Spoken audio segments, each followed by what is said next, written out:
जोहार नवभारत मंथन में आप तमाम दर्शकों का स्वागत है, अभिनंदन है। आज हम एंटरप्रेन्योरशिप के प्रमोशन पर चर्चा करने वाले हैं, परिचर्चा करने वाले हैं। हमारे इस परिचर्चा में अतिथि के रूप में शामिल हो रहे हैं, हमारे बीच में अतिथि हैं आप doctor S K. Sahu ji. Doctor S K. Sahu ji MSME के जॉइंट डायरेक्टर हैं, यूनिट हेड हैं झारखंड के। डॉक्टर साहब, आपका बहुत बहुत धन्यवाद, स्वागत है। हमारे बीच एक एंटरप्रेन्योर हैं और रांची मॉल के संस्थापक हैं आप रोहित त्रिपाठी जी। रोहित जी काफ़ी इस विषय में जानकार हैं और गंभीर जानकारी रखते हैं इस फन के। हमारे बीच आप मयंक दयाल हैं, आप इकोनॉमिस्ट हैं और मैकेंजी एक जो बड़ी कंपनी है दुनिया की, आप उसके कंसल्टेंट हैं। हर्षप्रीत कौर, आप एंटरप्रेन्योर हैं, युवा एंटरप्रेन्योर हैं और आपने अपने समय में काम खड़ा किया है, एंटरप्रेन्योर का काम खड़ा किया है। तो आप सभी लोगों का हमारे इस स्टूडियो में स्वागत है। हम विषय की यात्रा शुरू करने से पहले हम अपने दर्शकों के बीच में कुछ ऐसी चीज़ दिखाना चाहते हैं, ऐसी चीज़ बताना चाहते हैं जिसके माध्यम से इस पूरे चीज़ों को समझने में आपको सहूलियत महसूस हो। तसर के साथ जो युवा जुड़े हुए हैं उसको बहुत अपॉर्चुनिटीज़ है कुछ उद्यम या एंटरप्रेन्योरशिप स्टार्ट करने में। सो मैं एक दो ऑप्शन अपॉर्चुनिटीज़ बोलता हूँ। सो एक ऑप्शन है मशरूम का हम उद्यम स्टार्ट कर सकते हैं, क्योंकि तसर तो 6 महीने के बाद तसर का कल्चर तो नहीं रहता है। उसी दौरान आप जो प्रूनिंग पोलार्डिंग करने से बहुत प्लांट मटेरियल आपको मिलता है। सो इसको सबस्ट्रेट बना के हम मशरूम कल्टीवेशन कर सकते हैं। ग्रामीण परिवेश में, विशेषकर झारखंड राज्य में ग्रामीण परिवेश में रोजगार मुहैया कराने के लिए तसर रेशम उद्योग एक बहुत ही अच्छा विकल्प हो सकता है, खासकर युवाओं के लिए। खरसवां इलाका में जो है ना, बहुत अच्छे निजी बीजागार उद्यमी तैयार हो गए हैं। चक्रधरपुर, खरसवां और इधर दुमका साइड में शिकारीपाड़ा के आसपास, ये सब जितने भी हमारे तसर क्षेत्र हैं।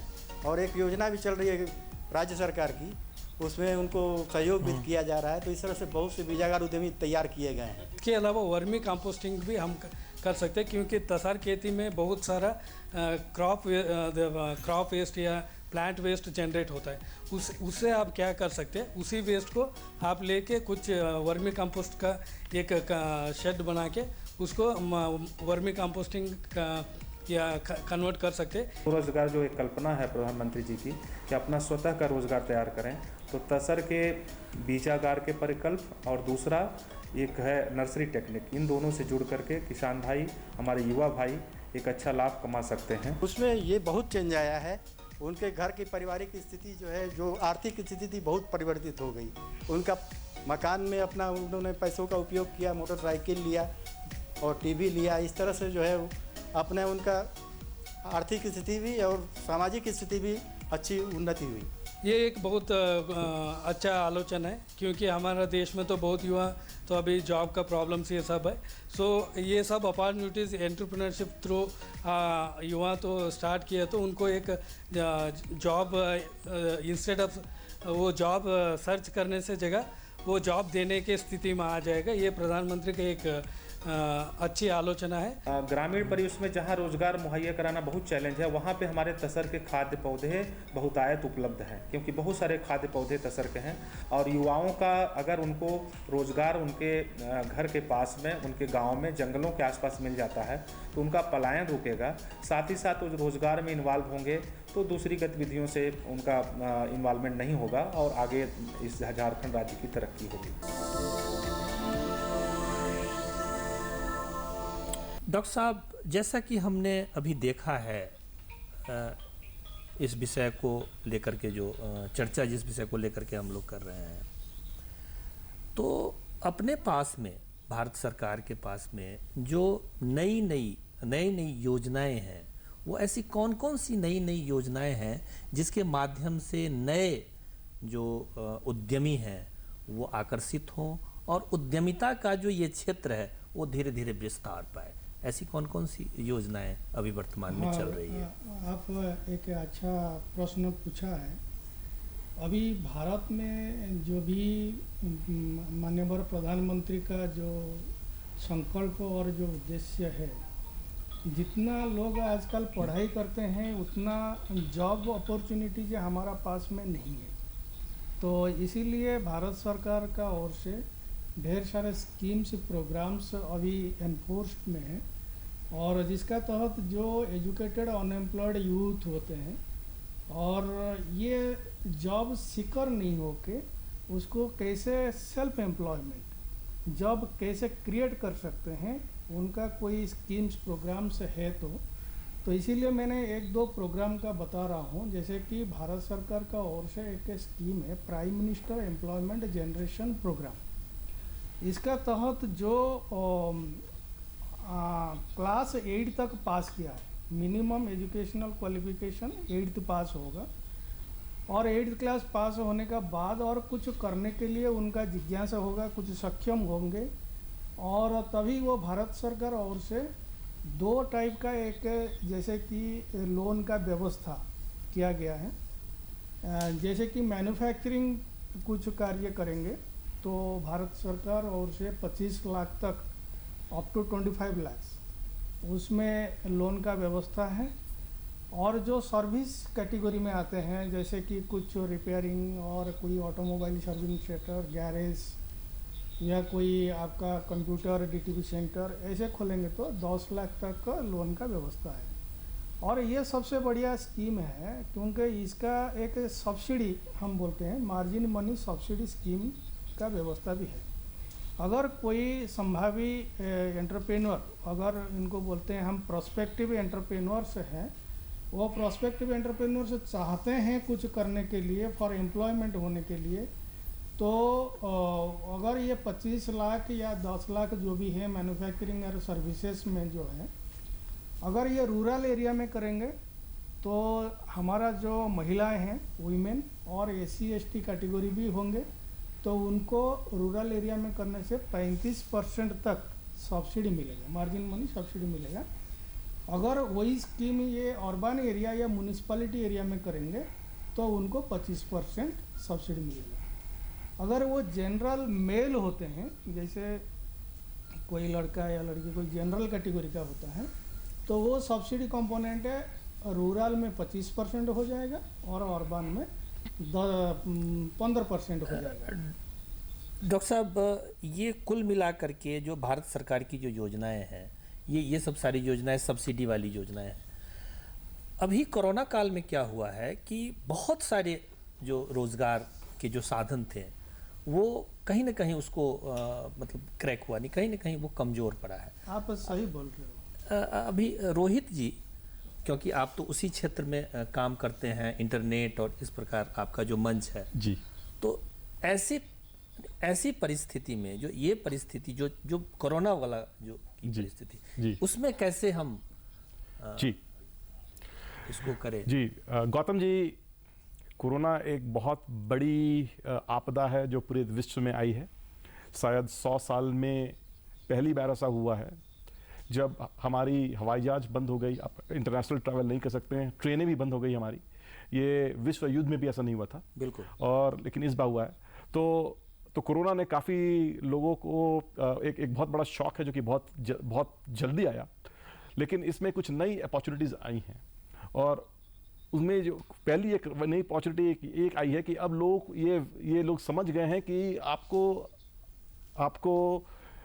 आपको आर्थिक संसाधन के लिए आप घर में भी पूरी दुनिया की अर्थव्यवस्था से आप जुड़ सकते हैं। और जो वर्क फ्रॉम होम टेक्नोलॉजी जो डेवलप हुई है और जो कंपनी अब लोगों को अपने घर से काम करने के लिए की रोहित जी, आपने जो शुरू किया जरा अपना भी। तो कोरोना के समय में रांची मॉल को जरा भी प्रभाव नहीं पड़ा, क्योंकि हमारा जो डिज़ाइन था वो 2013 से ही हम प्योरली इंटरनेट पे काम कर रहे थे। तो हमारे जितने भी जो प्रोडक्ट हैं वो इंटरनेट पर हैं, और हमारे जितने भी एम्प्लॉयज़ हैं वो इंटरनेट पर हैं, और हमारे कस्टमर्स भी इंटरनेट पर हैं, और हमारे इसलिए हमारे पास लोग पूरे दुनिया में हैं जो काम कर सकते हैं। तो मेरी एक एम्प्लॉय हैं जो कि हंगरी में हैं, मेरे कुछ लोग हैं जो कि पुणे में हैं, चेन्नई में हैं, अमेरिका में हैं। वो सारे के सारे बिल्कुल उसी तरीके से काम कर रहे हैं जैसा कि हम पहले काम कर रहे थे। और ये कोरोना ने ये टेस्ट, हमारे बिजनेस मॉडल को ये टेस्ट करने का एक मौका दिया हुआ है कि हमने कोरोना में हमारी प्रॉफिट्स इतनी बढ़ी है कि मैं ये आप लोग से शेयर कर सकता हूं कि आप इंटरनेट में आएँ और अपना उद्यम शुरू करें, और उस इंटरनेट और उद्यम को जो अगर आप शुरू करेंगे तो आपकी उद्यम को एक की ग्रोथ पोटेंशियल बहुत ज़्यादा है।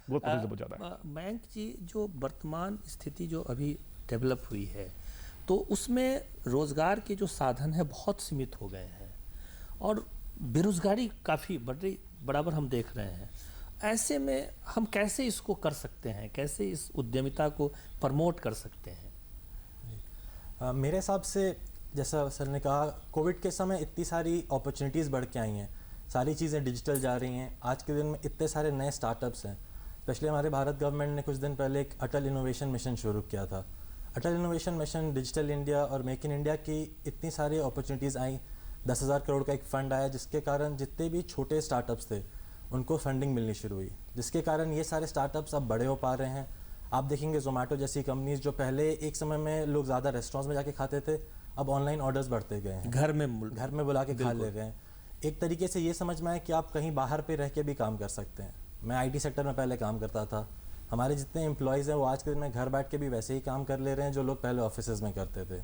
तो कॉस्ट कम होते गए उस तरीके से, जिसके कारण जो कंपनीज पहले सॉफ्टवेयर बनाती थी जिस कॉस्ट पे, वो अब कम होते जाएंगे। जो ट्रैवल था हर चीज़ के लिए क्लाइंट के पास जाना, वो अब कम होते गया है। मयंक जी, इसमें थोड़ा सा हम चेंज करेंगे। जो स्थानीय लोग हैं, जो इस क्षेत्र में आना चाहते हैं, जो रोजगार प्राप्त करना चाहते हैं, वो कैसे इन्वॉल्व होंगे इसमें? बिल्कुल। तो अभी के समय में जितने भी कोर्सेज जो हम लोग पहले करते थे, जो अपने स्किल्स बढ़ाना चाहते हैं, वो लोग आज के दिन में घर बैठ के अपने स्किल्स को बढ़ा सकते हैं। एंड इसी के साथ जॉब अपॉर्चुनिटीज़ बढ़ते जाएंगी। आज के दिन में जैसे सर ने कहा, वो रांची में बैठ के उनके एम्प्लॉयज़ हंगरी में हैं, तो आपको नौकरी के लिए अब किसी जगह जाना ज़रूरी नहीं है। अगर आपके पास वो स्किल्स हैं जिसके कारण आप किसी भी पर्टिकुलर जॉब में काम कर सकते हैं, आज के दिन में आप रांची में बैठ के किसी और कंपनी के लिए अप्लाई भी कर सकते हैं एंड वहाँ नौकरी पा सकते हैं अगर आपके स्किल्स हैं। एंड कोविड में मेरे हिसाब से ये चीज़ बहुत बढ़ गई कि आप घर बैठे बैठे अपने स्किल्स को बढ़ा सकते हैं। तो अगर आप उस तरीके से काम करना चाहें, अगर आप अपने में वो डेडिकेशन पाते हैं जिससे आप स्किल्स अपना इम्प्रूव कर सकते हैं, तो आप किसी भी अच्छी कंपनी के लिए यहाँ बैठ के ही काम कर सकते हैं, जिससे एम्प्लॉयमेंट अपॉर्चुनिटीज़ बढ़ रही हैं। मयंक जी ने जो चीज़ रखी है, जो ऐसे कर सकते हैं, ऐसे कर सकते हैं, घर पर बैठ कर के कर सकते हैं, इसके लिए भारत सरकार के पास में योजनाएं कुछ? हाँ, बहुत अच्छी चीज़ बता रहे थे मयंक जी। अभी डिजिटल मोड में है, सब चीज़ डिजिटल ही है। तो एक डिजिटल स्कीम भी है, और मार्केटिंग करने के लिए कोई भी प्रोडक्ट बनाते हैं तो मार्केटिंग सबसे बड़ा इम्पोर्टेंट चीज़ होता है। अगर मार्केटिंग कुछ प्रोडक्ट सर्विसेज नहीं होगा तो वो उद्यम और जो उद्यमिता का जो इनिशिएटिव्स वो बंद हो जाता है कोई कारण से। तो इसीलिए अभी जैसे जेम आया है, गवर्नमेंट ई मार्केट पोर्टल, तो ये गवर्नमेंट ई मार्केट पोर्टल एक गवर्नमेंट ऑफ इंडिया के इनिशिएटिव्स है। आपका जो प्रोडक्ट या सर्विसेज आप जो मैन्युफैक्चरिंग या प्रोवाइड सर्विस रेंडर करते हो, आप उनको जेम पोर्टल में आप क्या करना है, आपका प्रोडक्ट लॉन्च करना है with price, standard, quality, specification सब देना है। आजकल भारत सरकार और से ये निर्देश जारी किया गया है, ओपन मार्केट से कोई भी central public sector undertaking, government department से, मिनिस्ट्रीज, अपेक्स बॉडीज, कॉरपोरेशंस कहाँ पर ओपन मार्केट से खरीद नहीं कर सकते। तो घर में बैठ के, चाहे वो रांची में हो, चाहे कोई दुमका में हो, कोई रूरल विलेज में हो, जहाँ पर जैसे भी जो भी प्रोडक्ट बनाते हैं, अगर ये जेम पोर्टल में आएंगे तो कहीं ना कहीं आप ऑल इंडिया में आप मार्केटिंग कर सकते हो। और ये भारत सरकार और से भी एक निर्देश जारी किया गया है, अगर small scale industry, micro small industries होंगे तो ये जो जितना सप्लाई देंगे, जो पब्लिक सेक्टर अंडरटेकिंग या जो जेम पोर्टल में देंगे, उनको 45 डेज के अंदर में उनको पेमेंट करना पड़ेगा। और भी एक स्कीम है जैसे पब्लिक प्रोक्योरमेंट पॉलिसी, जितना हमारा पब्लिक सेक्टर अंडरटेकिंग खरीद करते हैं अगर 100 रुपया का खरीद करते हैं, भारत सरकार का निर्देश है 25% हमारा माइक्रो स्मॉल एंटरप्रेन्योर से मैंडेटरली खरीदना। प्रोक्योर करेंगे, आउट ऑफ विच जो SC/ST के लिए 4% का प्रावधान रखा गया। वीमेन का पहले प्रावधान कुछ नहीं था। जब ये 2018 में भारत सरकार का जो इनिशिएटिव्स लिया गया है 12 की initiatives MSME support and outreach program में, तो उनको 3% भी उनके लिए भी रिजर्वेशन कर दिया गया है। महिलाओं के लिए महिलाओं के 3%। लिए 3%, SC/ST के लिए 4% और कुल मिला के 25% वो मैंडेटरली परचेज करेंगे और 45 डेज में उनको पेमेंट देना पड़ेगा। डॉक्टर साहब ने जो बातें कही मैडम हर्षप्रीत जी, तो आप जैसे आप इंटरप्रेन्योर हैं, तो आपको क्या लगता है कैसे आपने इसको खड़ा किया या कैसे इसको आगे बढ़ा सकती हैं? डेफिनेटली भारत सरकार की तरफ से बहुत सारी योजनाएं हैं और काफ़ी मदद भी हो रही है जी। वैसे ही एक हम ऑर्गेनाइजेशन से हम लोग जुड़े हुए हैं जो है BNI। इसका BNI। फुल फॉर्म हो गया बिजनेस नेटवर्क इंटरनेशनल। ये ऑर्गेनाइजेशन रांची में से 4 साल हो गया है और ये पूरे देश भर में है। इसमें रांची में हमारे साथ जैसे 420 बिजनेस ओनर्स एंटरप्रेन्योर्स जुड़े हुए हैं। इसमें क्या होता है कि एक बिजनेस ओनर दूसरे बिजनेस ओनर के लिए बिजनेस को बढ़ाने के लिए मदद करता है और हमारा उद्देश्य यही है कि हम सब यहाँ पे एक दूसरे को मदद करेंगे और एक दूसरे को हेल्प करते हैं ग्रो करने में। सो हम रांची में अगर मैं बात करूँ तो इस कोविड की टाइम में, मतलब कोविड आने के 1 महीने पहले हम लोग फिजिकली मिलते थे, जगह पे मिलते थे यहाँ पे, पर कोविड स्टार्ट होने के पहले ही हम सब ऑनलाइन आ गए थे।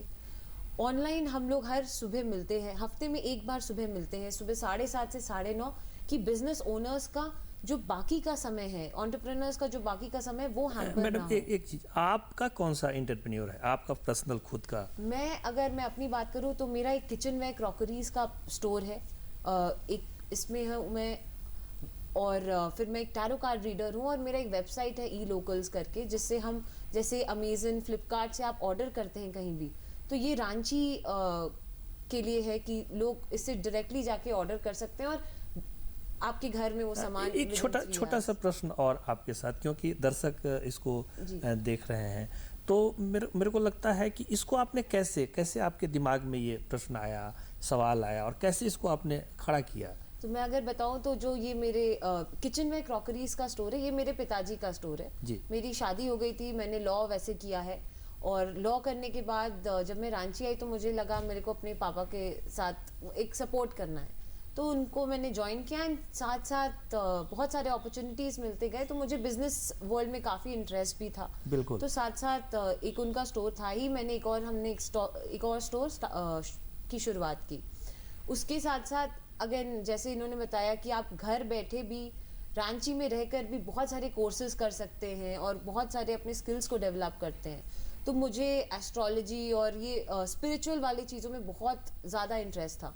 तो साथ साथ मैंने टैरो कार्ड रीडिंग की प्रॉपर ट्रेनिंग ली, इसके कोर्सेज किए काफ़ी समय तक और फिर इसको अपनाया, तो इसका एक था। और साथ साथ अगर जैसे आपने कहा कि जैसे रांची मॉल आपके बहुत लोगों को हेल्प कर रही है, सिमिलरली फिर इसका एक आइडिया आया कि कोविड के समय में आप देखेंगे सबसे बड़ी चीज़ है लोग एक दूसरे से मिलना नहीं चाहते हैं, लोग बाहर जाने में एक थोड़ा सा अब रह गया है कि क्या पता कुछ हो ना जाए, तो हमने इसलिए ये e-locals करके वेबसाइट खोला कि आप घर बैठे ऑर्डर करिए, आपको ज़रूरी नहीं है। आपको ये लगा कि स्थानीय लोगों को कैसे सुविधा उपलब्ध करवाई जाए, डेफिनेटली, तो आपने इसकी शुरुआत करी। जैसा हमारे रोहित जी ने इसी टाइप का कुछ सोच करके इस देश को जी। तो रोहित जी, जब आपने इसको शुरू किया था जी, तो आपको कई प्रकार की समस्याएं भी आई होगी? बिल्कुल। तो आर्थिक, सामाजिक। बिल्कुल। आप पढ़ करके मुंबई से आए थे। जी जी जी, बिल्कुल। उसको थोड़ा हम देखिए, हिंदुस्तान अनफॉर्चुनेटली एक ऐसा देश है जहाँ पे अगर आप अपना बिजनेस खुद चालू करेंगे तो आपको बहुत रेजिस्टेंस मिलेगा। आपको सबसे पहले तो आपके परिवार से ही मिलेगा, क्योंकि आपके परिवार ने ये देखा है कि बेटा नौकरी कर लो, जल्दी शादी हो जाएगी, अच्छी शादी हो जाएगी, सेटल हो जाओ, घर का लोन मिल जाएगा एक। तो हमारी जो गौतम जी, हिंदुस्तान के जो एलीट हैं वो सब नौकरी पेशा लोग हैं। बिल्कुल। हम लोग आईएएस और इंजीनियर और IPS, डॉक्टर और इंजीनियर। आईपीएस, हमको ये एक कल्चर है हमारा। और वो क्योंकि तो वो कल्चर इसलिए आया कि जब हमने देश जब बनाना शुरू किया था तो हमने सरकार के अधीन सब कुछ बनाया था। तो हमारे जितने भी नहीं, उसकी गंभीरता में नहीं जानी है हमको। जो दिक्कतें आई तो एक पारिवारिक आती है आपको। पहली एक दिक्कत आपको पारिवारिक आती है, दूसरी आर्थिक भी आती है। क्योंकि आप एक तो आपका जैसे कि हरप्रीत जी यहाँ पे बता रही थी कि उनके फादर जी की बिजनेस थी तो उन्हें ज्वाइन किया तो उनको एक बैकग्राउंड सपोर्ट मिल गया था। लेकिन अगर आप नौकरी, मेरे फादर नौकरी पेशा थे और हमारे 3 जनरेशन सब नौकरी पेशा ही हैं। तो अगर आप मेरी पहली जॉब लगी थी इंडियन ऑयल कॉर्पोरेशन की, और जो मैं एमबीए से पहले मुझे लगी थी, जब मैंने उसको छोड़ा था तो मेरे पिताजी ने कहा क्या कर रहे हो, ये इंडियन ऑयल कॉर्पोरेशन हिंदुस्तान की सबसे अच्छी नौकरी में से एक है, तुम उसको छोड़ रहे हो। तो मैंने कहा था कि उसमें आज़ादी नहीं मिलेगी मुझे, और मैं एक दिन वहाँ पे काम करके देख चुका हूँ, ये मेरे लायक नहीं है। तो काफ़ी रिस्क लेना पड़ता था और आप अकेले थे। और मेरे जितने भी क्लासमेट्स थे एमबीए के, वो सबको नौकरी मिल रही है, किसी को प्रॉक्टर एंड गैम्बल में नौकरी मिल रही है, वहाँ पे किसी को केपीएमजी में नौकरी मिल रही है, और आप बैठ के अपनी बात कर रहे हैं जिसका कुछ अता पता नहीं है कि आपके पास कमाई होगी नहीं होगी। तो मैं ये बताऊंगा आपको कि अगर आप एंटरप्रेन्योरशिप के रास्ते पे जाएंगे तो आपको शुरू के 4-5 साल आपको स्ट्रगल है, आपको इसमें कोई दो राय नहीं है। क्योंकि आपको सोचना कि करना क्या है, आपको कोई गाइडेंस खुद ही से निकालनी है, खुद ही खोजना है, तकलीफ आपको बहुत होगी। लेकिन एक बार आपने 5 साल या 6 साल वो निकाल लिया, उसके बाद जितनी ग्रोथ आपको मिलेगी एंटरप्रेन्योरशिप में, वो नौकरी में मुश्किल है। क्योंकि नौकरी में आप एक सिस्टम में आप बंधे हुए हैं, उसी सिस्टम से आप जाएंगे। और जो भी लोग मेरे क्लासमेट्स के, मैं बता रहा था कि अब हम लोग डिस्कस किया था कि कितनी सेविंग्स है उनके पास में 20 साल के बाद नौकरी में, सेविंग्स ज़्यादा नहीं है उनके पास। और जबकि हमारे जितने भी एंटरप्रेन्योर्स हैं, जितने भी शुरू में मेहनत की और शुरू में तकलीफें झेली और परिवार को समझाया कि ये उनको करना चाहिए, अब उनकी सबकी बिजनेस अब सेटल हो चुकी है, वो जम चुकी है। तो ये एक लॉन्ग टर्म, अगर आप जिंदगी को अगर 50 साल के मापदंड से नापते हैं तो उस मापदंड में एंटरप्रेन्योरशिप का कोई जवाब नहीं है। क्योंकि अभी हमारे पास लोग अब तो सीधा बिलियनर बन रहे हैं। मेरे कॉलेज का एक जूनियर है जो कि उसने हमारे साथ ही ब्लॉकचेन में एरिया में काम करता था, और उसने एक पॉलीगन नाम की कंपनी चालू की, and he became the first Hindustan का पहला क्रिप्टो बिलियनर वो बन गया 4 साल के अंदर में। तो अब इंटरनेट के ज़माने में इतनी जल्दी होती है, लोग इतनी जल्दी बिलियनर बनते हैं कि अब तो नौकरी का जो इकोनॉमिक एस्पेक्ट है वो तो आउट ऑफ इक्वेशन ही हो गया। बिल्कुल, बहुत अच्छी बात आपने कही। डॉक्टर साहब, भारत सरकार में जो आत्मनिर्भर भारत है, क्योंकि हमारे प्रधानमंत्री जी बार बार इस चीज़ को, मुझे लगता है कि लगभग जब कभी भी बोलते हैं तो ये बोलते ही आत्मनिर्भर भारत।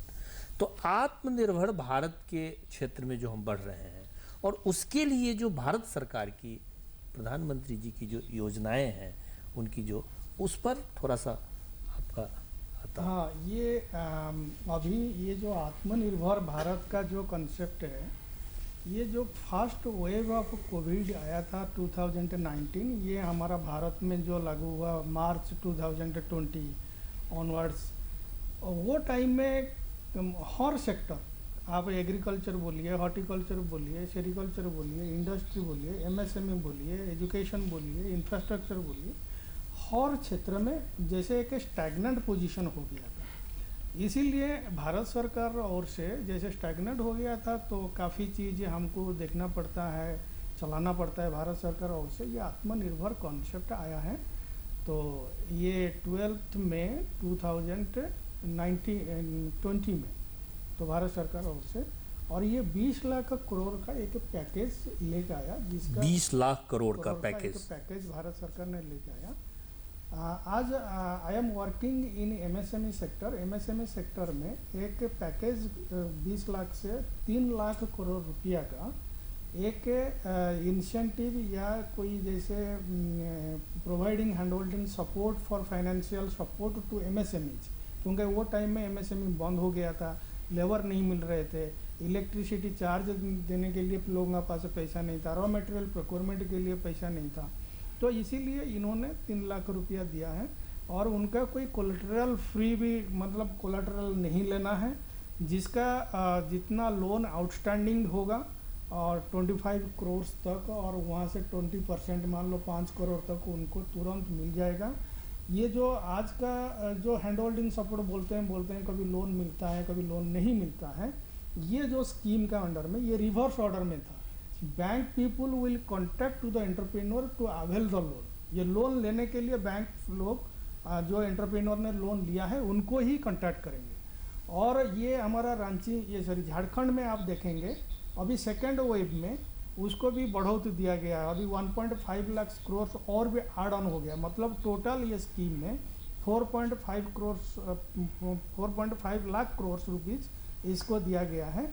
अभी 89% हमारा डिसबर्समेंट है झारखंड में, जो ऑल इंडिया का जो स्टैटिस्टिक्स है ये 86%, 86-87% है, बट झारखंड में 89% परफॉर्मेंस है, जो मैं अप्रैल 2021 का मैं स्टैटिस्टिक्स बोल रहा हूँ। इसका साथ साथ में जो एनपीए हो गया था, जो स्ट्रेस्ड इकोनॉमी जो हमारा बोलते हैं इनको सीक इंडस्ट्री हो गया, इसीलिए 20,000 करोड़ का भी एक पैकेज भी घोषणा किया गया है।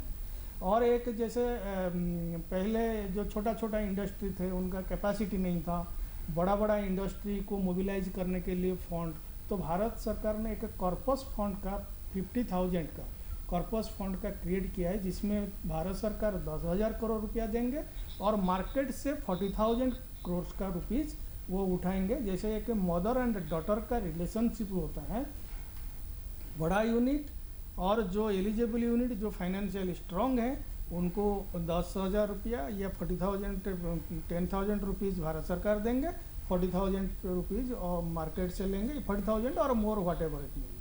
तो उसको इन्वेस्टमेंट करके जो थोड़ा पीछे है, आगे बढ़ना चाहते हैं, नहीं हो पा रहे, उनको सपोर्ट करेंगे।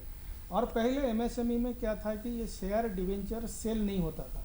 ये जो आत्मनिर्भर पैकेज में ये जो आया, इसको क्या करेंगे, जो बड़ा यूनिट जो स्टॉक एक्सचेंज स्टॉक मार्केट में इसको एंटेंगल्ड करेंगे, इसको इनका साथ जुड़े रहेंगे और वो भी शेयर और डिवेंचर बेच सकते हैं। ये भी एक है। पहले आता है कि वोकल फॉर लोकल, ये भी आत्मनिर्भर का पैकेज भी है, वोकल फॉर लोकल।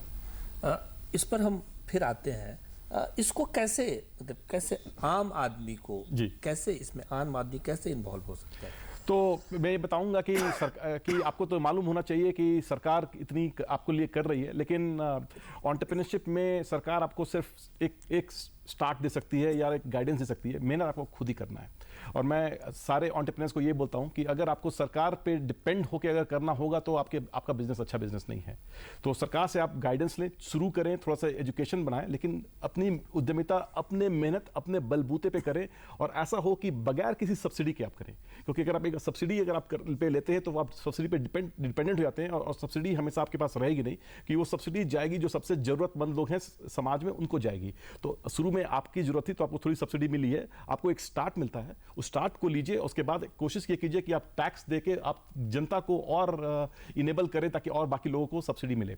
तो मैं ये भी बताना आपको चाहूँगा कि आजकल जो सबसे एक्साइटिंग डेवलपमेंट है, न्यू डेवलपमेंट है, वो ब्लॉकचेन के फंडिंग में ब्लॉकचेन के रास्ते पे आ रही है, जिसमें कि ब्लॉकचेन से जितनी आजकल जो ट्रांजैक्शन वैल्यू है वो दुनिया के सारे स्टॉक एक्सचेंज से अब ज़्यादा है और उसमें आप सीधा डायरेक्ट आप जा सकते हैं। जैसे कि रांची मॉल ने 2017 में रांची के अंदर ही थ्रू एक अपना इनिशियल कॉइन ऑफर चालू किया था। तो हमने वैसे ही हमने अपने आप जो शेयर मार्केट में शेयर से इशू करते हैं Bombay stock exchange, national stock exchange में, वो ब्लॉकचेन का इक्विवेलेंट इनिशियल कॉइन ऑफरिंग बोलते हैं हम उसको। और उसकी सारी की सारी जो रूल्स और प्रोसीजर्स है वो स्टिल अभी इन एवोल्यूशन है और सरकार उस पर डिसाइड कर रही है, लेकिन सरकार पे ये डिपेंडेंट नहीं है क्योंकि आप एक इंटरनेशनल मंच पर हैं। तो नए नए ऑप्शंस आ रहे हैं। तो आपको जब भी शुरू करना है, सबसे पहले शुरू करना है तो सबसे पहले आपको ये सोचना है कि आपके पास आपका पैशन क्या है। जैसे हर्षिता जी ने कहा कि वो टैरो कार्ड एक पैशन था, तो अगर इस फील्ड में आप 20 या 30 या 40 हो सकता है पूरी जिंदगी आप बिताएं, तो अगर आप पैशनेट नहीं है तो आप उस जर्नी को आप पूरा कर नहीं पाएंगे। तो सबसे पहले एक पैशन ढूंढिए और उस पैशन ढूंढने के बाद एक छोटा सा स्टार्ट लीजिए, क्योंकि आपको पूरा मालूम नहीं है कि क्या क्या उसमें संभावनाएं हैं। एक छोटा सा स्टार्ट लीजिए और ऑब्जर्व कीजिए कि कहाँ कहाँ पे मार्केट गैप्स आपको मिलती हैं और तो एक्सपेरिमेंट कीजिए, क्योंकि एंटरप्रेन्योरशिप में एक्सपेरिमेंटेशन बहुत होता है और काफ़ी फेलियर्स भी आती हैं। तो छोटी छोटी एक्सपेरिमेंटेशन कीजिए, फेल कीजिए, लर्निंग बनाइए और उसके बाद में जब आपको एक मिल गया एक ऐसा मार्केट गैप जिसमें कि आपको लगता है कि इसके अंदर आप आगे बढ़ सकते हैं, तब आप तगड़ा हाथ मारिए और तगड़ा चोट मारिए और उसको पूरा बड़ा कीजिए। मयंक जी ने बहुत अच्छी बात कही, रोहित जी ने।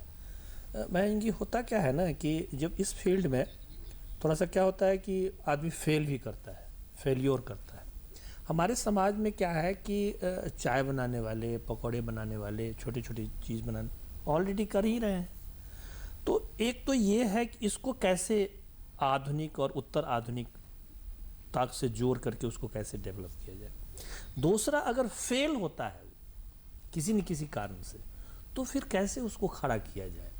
जी बिल्कुल, जैसा रोहित जी ने कहा, फेलियर हमेशा एक पार्ट होता है। आप कभी भी किसी भी लर्निंग कर्व में जाते हैं तो आप फेल करते हैं।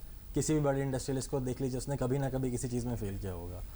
लेकिन आप अगर इस फेलियर से सीखेंगे, आज के दिन में इतने सारे इंक्यूबेटर लैब्स आ रहे हैं, एक नेटवर्क बन रहा है लोगों का, जैसा हमने कहा BNI एक नेटवर्क है।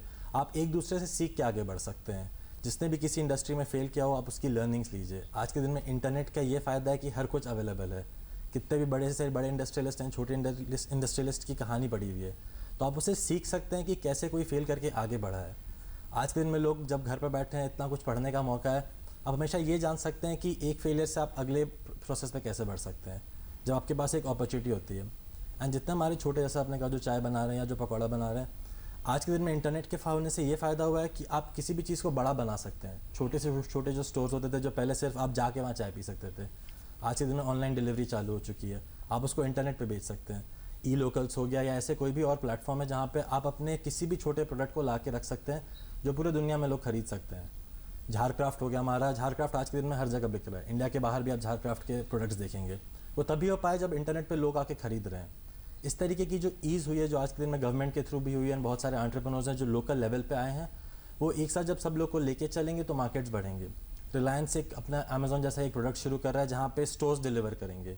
इससे क्या होता है कि आपके जितने लोकल लेवल स्टोर्स हैं, जो लोकल शहरों के अंदर भी छोटे दुकान हैं, उनका मार्केट नहीं खराब नहीं, मैं बड़े चैन की बात नहीं कर रहा हूँ, मैं छोटे चैन को बड़ा बनाने की बात कर रहा हूँ। जैसे आप कर रही हैं, हर्षप्रीत कर रही है, जो छोटे लोकल हैं, छोटे छोटे, उसको कैसे पावरफुल बनाया जाए, उसको कैसे ताकतवर बनाया जाए।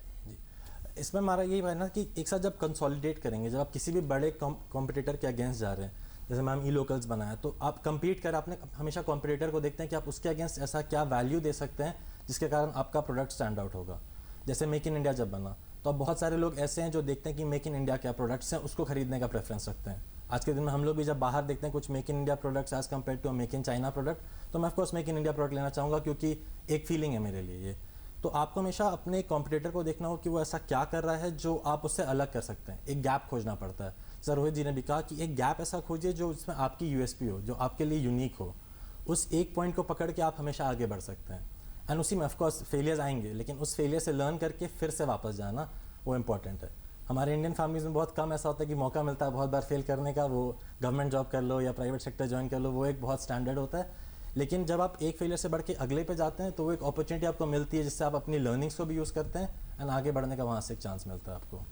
तो मेरा ये मानना है कि एक ऐसा पॉइंट खोजिए जो आपके लिए यूनिक हो, जो आप अपने कंपटीटर से बेटर कर सकें। एंड छोटे जितने भी ऐसे इंस्टीट्यूशंस होते हैं, उनको लोकल मार्केट ज़्यादा अच्छा पता होता है।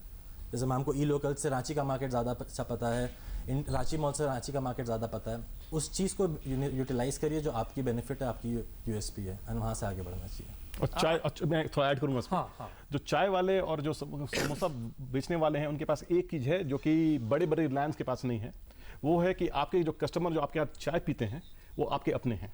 तो आपका जो आपको किसी, आप छोटा भी क्यों ना हो, अगर कोई चाय पी के आपसे खुश है, आपके यहाँ चाय पी के, और आपका बिहेवियर अच्छा है, तो वो सिर्फ आपके पास ही आएगा, वो रिलायंस के पास नहीं जाएगा। तो आपके पास शुरू में हो सकता है कि सिर्फ 5 लोग आएँ या 10 लोग आएँ। आपको कोशिश करना है कि जो पहले 5 लोग और जो पहले 10 लोग आएँ, उनको आप इतना खुश रखें कि वो अपने रिश्तेदारों को आपके पास लेके आएँ, अपने आसपास के लोगों को लें, और आपका सर्कल बढ़े। और अगर आप अपने पहले छोटे कस्टमर बेस को अगर आपने खुश कर लिया, तो आप समझ लीजिए कि आपका आगे बढ़ने का रास्ता खुल गया है, और वो रिलायंस भी आपको रिलायंस नहीं ले सकता है। वो हम देखिए, हम ये इस विषय पर मैडम आपसे जरा, जैसे हम बड़ी चीज़ को, जैसे आज पिज्ज़ा है तो दुनिया भर में बिक रहा है, लेकिन लिट्टी को कैसे पिज्ज़ा बनाया जाए, ये आप। मैं ना आपको बताती हूँ। जैसे आपने बोला कि अगर कोई घर से ही लिट्टी बना रहा है, हाँ, ठीक है, तो उसको हम कैसे प्रमोट कर सकते हैं अपने इसमें। जैसे मैंने बताया था BNI के बारे, हमारे साथ ऐसे मेंबर्स हैं जो घर से बेकरी कर रहे हैं, डोसा के बैटर्स बना रहे हैं। ये जो लिट्टी आपने कहा, ये भी एक स्टार्टअप थी, गो लिट्टी करके, रांची में एक, बस एक छोटा सा मैं एग्जांपल दे रही हूँ। वो भी हमारे साथ जुड़े हुए हैं। ये ऐसे ऐसे लोग हैं। अगर मैं अपनी बात करूं, मैंने एक ऑनलाइन गेमिंग का भी काम स्टार्ट किया था। अगेन उस गोल लिट्टी वाले पर जरा आप फोकस करिए थोड़ा सा। गोल लिट्टी को कैसे बता रही हूँ कि ये सारे ऐसे लोग हैं जो घर से कर रहे हैं, जो जिनका कोई मार्केट एक्चुअल में नहीं है, और अब पैंडेमिक आ गया तो मार्केट ही नहीं है। तो इसमें हम लोग क्या मदद करते हैं उनकी? हम लोग ये मदद करते हैं कि हम उन्हें जोड़ते हैं। पहले तो आप अपने आप आके आप लोगों को बताइए, इन एंटरप्रेन्योर्स, बिजनेस ओनर्स को बताइए अपने बारे। फिर हमें हमारा जो उद्देश्य रहता है BNI के थ्रू, वो रहता है कि हर इंसान के ना फोन बुक में 1000 कॉन्टैक्ट होंगे। बिल्कुल, लेकिन मिनिमम 200 से आप हाईली कनेक्टेड होंगे, बहुत ज़्यादा आपका कनेक्शन होगा।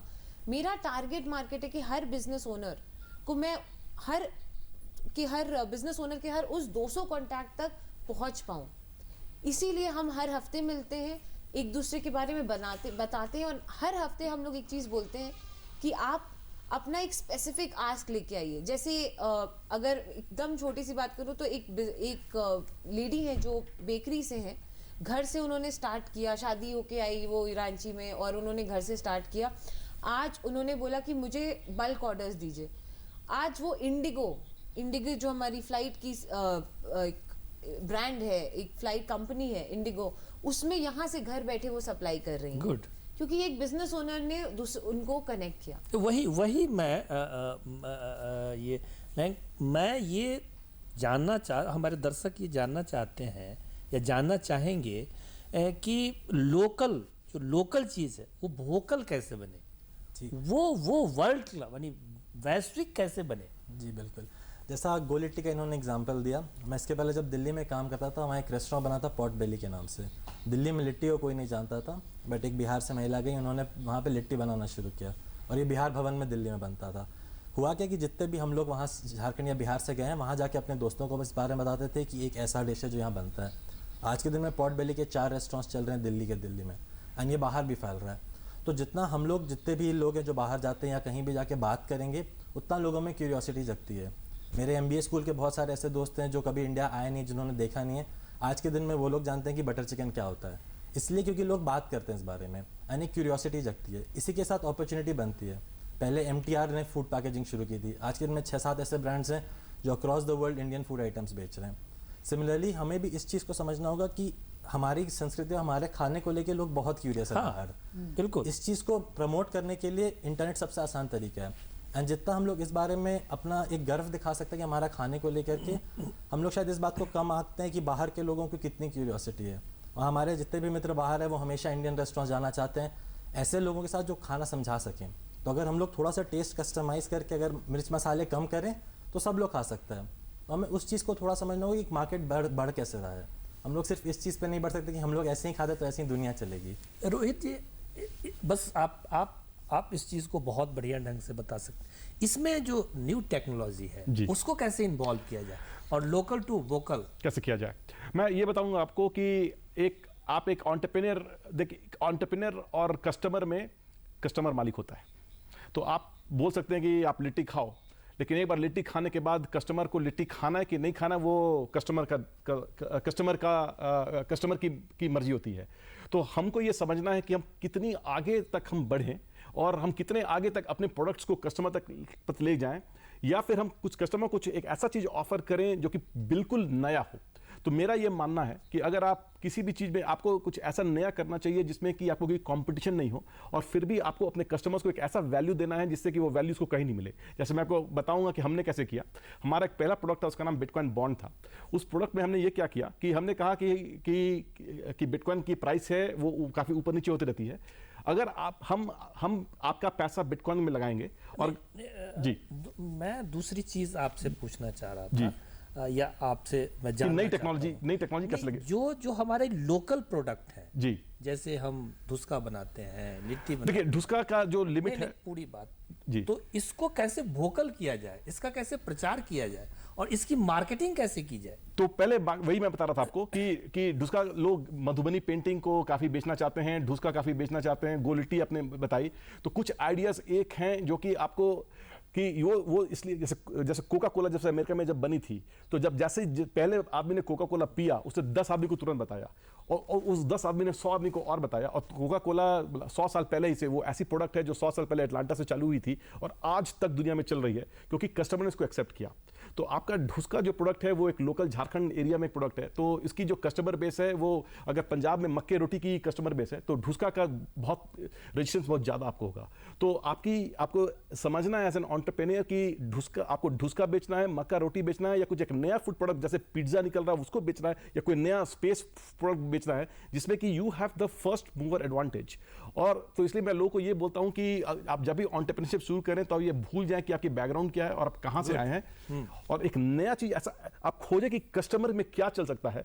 और इसी कारण हमको आईफोन मिला, क्योंकि स्टीव जॉब्स ने एक ऐसा चीज निकाला जो कि दुनिया में किसी पहले नहीं थी। तो अगर वो ठीक है जी, वो ठीक है।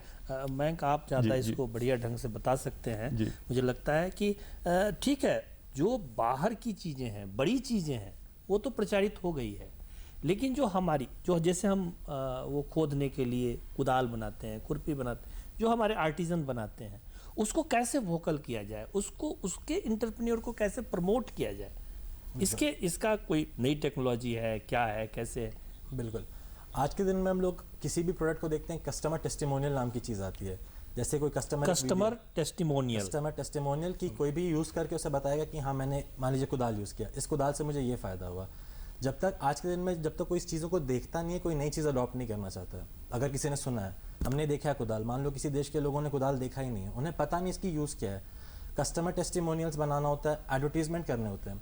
आज के दिन में गवर्नमेंट हमें इतनी फंड प्रोवाइड करी है कि आप प्रोडक्ट के प्राइसेस कट कर सकते हैं एंड एडवर्टीजमेंट में डाल सकते हैं। अभी के समय में मार्केट इतना कॉम्पिटिटिव है कि जब तक आप एडवर्टीजमेंट पर स्पेंड नहीं करेंगे, मार्केटिंग में स्पेंड नहीं करेंगे, तो लोगों को पता नहीं चलेगा।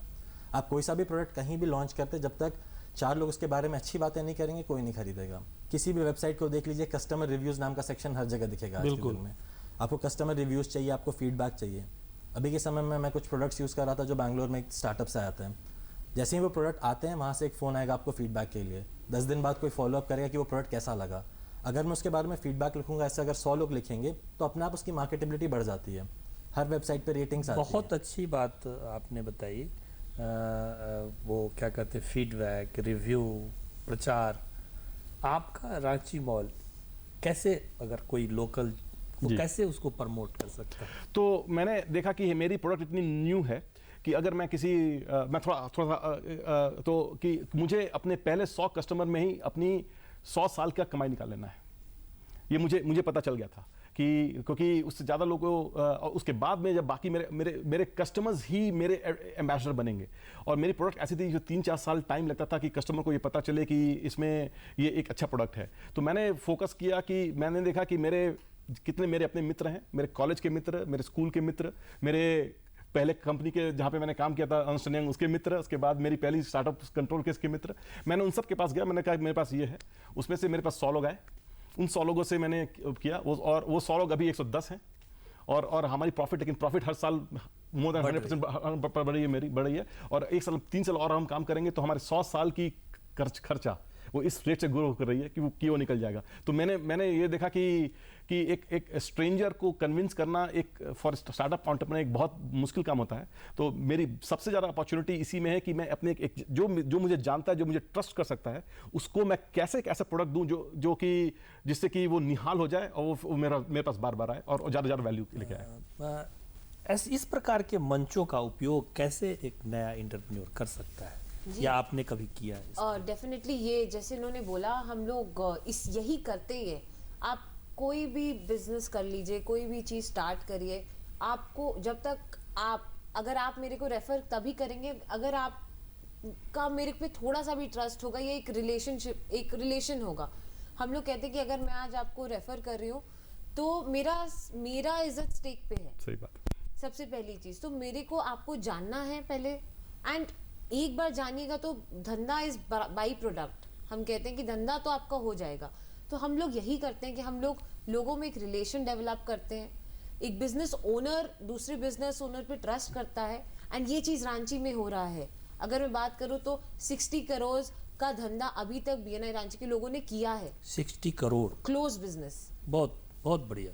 और ये कैसे किया है? जब कौन कर रहा है? ये कर रहे रांची के ही वो बिजनेस ओनर्स जो या तो घर से जिन्होंने स्टार्ट किया या ऑलरेडी उनका कुछ बिजनेस है, या एक दूसरे को लोग हेल्प कर रहे हैं। तो यही हमारा उद्देश्य। जैसे आपने एक और चीज़ मैं बताऊंगी, जो वो खाना वाला आपने बोला था ना, बिल्कुल, कि एक नया कंसेप्ट बाहर तो बहुत पहले से था, रांची में भी एक नया कंसेप्ट स्टार्ट हुआ है as cloud kitchen. Cloud kitchen करके एक नया वेंचर्स बहुत लोग रांची में स्टार्ट किए हैं और वो स्पेशलाइज करते हैं पर्टिकुलर चीज़ों में। एक क्लाउड किचन है जो सिर्फ पराठे में करता है स्पेशलाइज, एक क्लाउड किचन है जो ढुसका, लिट्टी, ये सारी चीज़ों में करते हैं। ये लोग अपना एक ब्रांड बना रहे हैं और ये फ्रेंचाइजीज दे रहे हैं रांची के बाहर, और इनको सपोर्ट अगेन कौन कर रहे हैं? हम जैसे एंटरप्रेन्योर्स एक दूसरे को मदद कर रहे हैं। और आप देखिएगा कुछ समय बाद रांची के ऐसे काफ़ी ब्रांड्स होंगे जो देश भर में जाने जाएंगे। अच्छा, एक चीज़ और मैं आपसे जानना चाहूँगा कि इन लोगों को सरकार की तरफ से कोई मदद मिली है या बैंक से इस प्रकार की कोई मदद उन्होंने लिया है? देखिए, वो हर एंटरप्रेन्योर पे डिपेंड करता है। ऐसा मैं नहीं बोलूँगी। कुछ एंटरप्रेन्योर्स हैं जो जेम, जैसे सर ने बताया था, बहुत सारे ऐसे लोग हैं जो जेम में भी रजिस्टर्ड हैं। सबका अपना टारगेट मार्केट है। अगर अभी मैं बात करूं कोई भी छोटे सी चीज़ की, उनका वो अभी स्टार्ट ही किया है उन्होंने, तो उनको भी अभी नॉलेज नहीं है। तो धीरे धीरे नॉलेज जैसे बढ़ेगी कि अच्छा इसमें रजिस्टर कर सकते हैं, ये गवर्नमेंट की स्कीम है, ये सरकार से आ रहा है, तो वो डेफिनेटली आगे बढ़ेंगे। अभी तो वो घर बैठे उनको लग रहा है कि इस पैंडेमिक ने एक्चुअली बहुत चीज़ें लोगों को दिखा दी है। बिल्कुल। तो अब ये बहुत अच्छी चीज़ ये है कि लोग एक कुछ करना चाहते हैं और कुछ स्टार्ट कर रहे हैं, and I am sure government करती ही आई है सपोर्ट एंड आगे भी करेगी। डॉक्टर साहब, ये जो चीज़ें हैं इसको आप किस रूप में देख रहे हैं? नहीं, हमारा एंगल से मैं अभी पेंडेमिक सिचुएशन तो चल रहा है, इनको छोड़ दीजिए। ये जनरल फीचर है। जैसे कि कोई भी एंटरप्रेन्योरशिप में आना चाहते हैं और कुछ लोग भी करते हैं जी, तो भारत सरकार और से जो लोग ऑलरेडी एग्जिस्टिंग हैं उनके लिए भी कुछ स्कीम है, और जो आना चाहते हैं उनके लिए भी कुछ। यानी दो पार्ट है, जो एग्जिस्टिंग है यानी जो ऑलरेडी कर रहे हैं, तो उनके लिए कौन कौन सी कुछ है योजना? मैं बता रहा हूँ, 2-3 स्कीम बता रहा हूँ। जैसे उनका सपोज टेक्नोलॉजी अपग्रेडेशन करना है, मॉडर्न इंस्ट्रूमेंट लगाना है, क्योंकि आज के ज़माने में ढेर सारे कंपटीशन है और कॉम्पिटिटिव नहीं होंगे तो मार्केट में एग्जिस्टेंस करना इतना इजी नहीं है। बिल्कुल। तो इसीलिए जैसे मयंक ने बता रहे थे, जैसे मेक इन इंडिया कॉन्सेप्ट आया था जब प्रधानमंत्री जी फर्स्ट टर्म में आए थे, in order to tackle the made in China concept, उसमें भी कुछ स्कीम आया था। एक स्कीम है हमारा zero defect zero effect, Z scheme, उनको जेड स्कीम बोलते हैं। इसका जो उद्देश्य था, जो भारत सरकार में जो एंटरप्रेन्योर जो बनाते हैं, जिसको हम बनाएंगे वो पूरा एकदम बिल्कुल डिफेक्ट नहीं होगा, और जिसको हम मार्केट इंटरनेशनल मार्केट में भेजेंगे तो वो कभी वापस नहीं आएगा, और जो भारत में बनाएंगे वो बिल्कुल मतलब एनवायरनमेंट इफेक्ट नहीं होगा, नेगेटिव इफेक्ट नहीं होगा। इसीलिए इनको बोलते हैं zero defect and zero effect. इसीलिए भी ढेर सारे स्टेजेस है, जैसे ब्रोंज, सिल्वर, गोल्ड, प्लैटिनम, ऐसे 5 स्टेजेस हैं।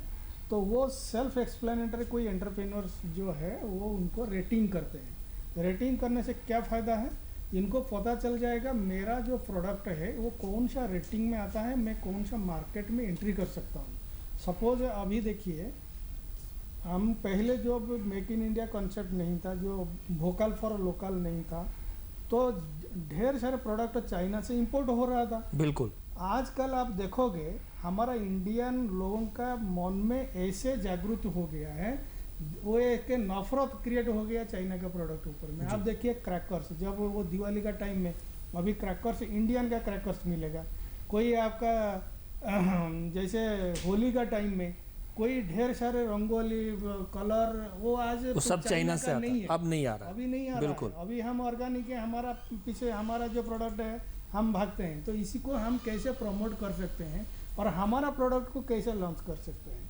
और एक CLCSS scheme, credit linked capital subsidy scheme. इसी में जो लोग टेक्नोलॉजी सपोज अपग्रेड करना चाहते हैं, हमारा 51 सबसेक्टर उनका स्कीम का अंडर में है, और 15% और 15 लाख तक उनको सब्सिडी मिल जाएगा। और एक credit guarantee trust for micro small entrepreneurs के लिए है, जिसमें 2 करोड़ तक कोई कोलाटरल सिक्योरिटी नहीं देना पड़ेगा, उसमें बैंक में उसको फ़ायदा मिल जाएगा। और एक जैसे कि हमारा कोई प्रोडक्ट होता है, उसको जैसे मैडम बोल रहे थे कि ब्रांड इमेज क्रिएट करना, उसको पब्लिसिटी करना, इसको प्रोटेक्शन करना। सपोज एक नया प्रोडक्ट हुआ, कल मार्केट में अगर लॉन्च ऐसे कर देंगे तो कोई कॉपी कर लेगा, वो बोल भी क्लेम कर सकता है दिस इज माई प्रोडक्ट। सो उनको कैसे हम प्रोटेक्ट कर सकते हैं, इसीलिए आपको ब्रांड उसको ट्रेडमार्क करना पड़ेगा, कॉपीराइट करना पड़ेगा, पेटेंट करना पड़ेगा।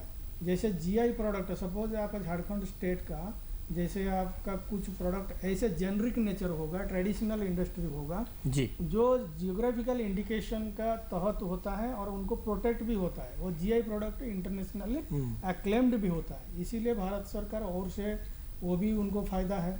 जैसे बिजनेस इंक्यूबेशन का बारे में बोल रहे थे, जैसे स्टूडेंट्स का आइडिया है, जो engineering college students, management students, उनका भी जो काफ़ी पढ़ idea रहे है, हैं बच्चे, जो पढ़ रहे हैं, हाँ, तो उनके लिए एक एक आइडिया को अगर भारत सरकार कैप्चर करते, वो स्टेजेस प्रोसेस है। अगर भारत सरकार एक आइडिया को कैप्चर करते हैं तो उनको 15 लाख तक का इंसेंटिव देंगे, मतलब आज एक ग्रांट उनको सपोर्ट देंगे, सो दैट वो आगे उनको लेके यूटिलाइज करके बढ़ सकता है।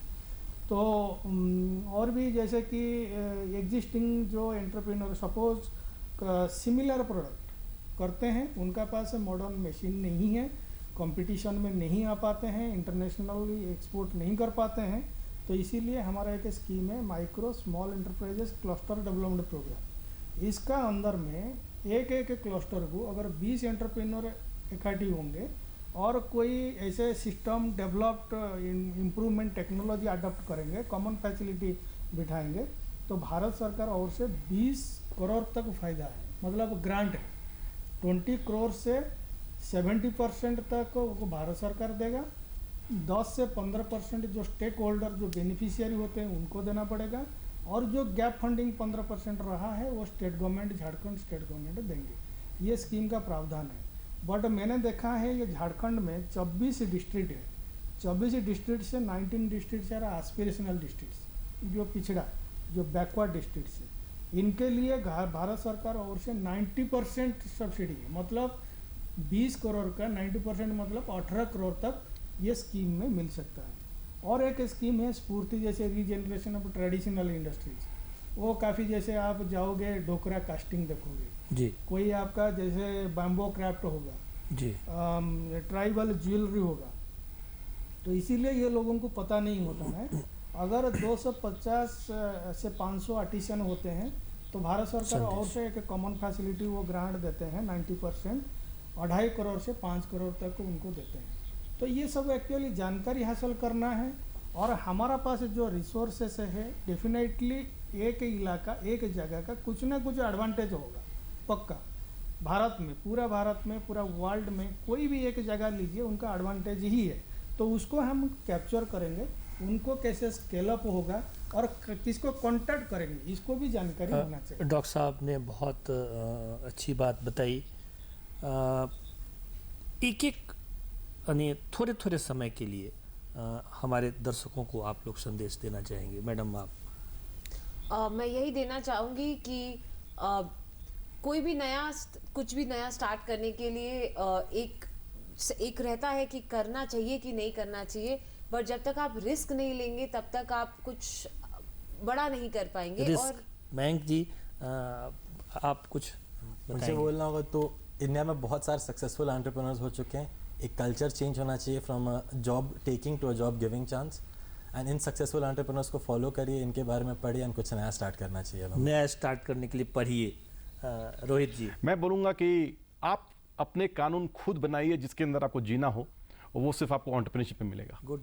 अपने कानून खुद बनाइए जिसके अंतर्गत जीना हो। मैं सबसे बड़ा बात बोल रहा हूँ, माइंडसेट चेंज कीजिए, टाइम वेस्ट मत कीजिए, क्विक डिसीजन लीजिए, और आप सिंसियरिटी रहिए, और काम जो जितना के गोल सेटिंग करके आगे बढ़िए, तो आपको सक्सेसफुल पक्का मिलेगा। माइंड सेट चेंज कीजिए, गोल तय कीजिए, रिस्क लीजिए, और टेक्नोलॉजी में चेंजेस लाइए। और ये तमाम विषयों को लेकर के हम लोगों ने आज चर्चा की। जो नए उद्यमी हैं, जो रोज़गार के नए नए साधन उपलब्ध करवावें और वो वर्कर नहीं बने, वो कहीं कर्मचारी नहीं बने, नियोक्ता बने। ऐसे विषयों पर हमने ऐसे तमाम विषयों पर आज चर्चा की। इन्हीं के साथ आप तमाम हमारे जो अतिथि हैं, आपका बहुत बहुत आभार, बहुत बहुत धन्यवाद। अब हम अपनी टीम के साथ आपसे विदा लेते हैं। धन्यवाद। जोहार। नमस्कार।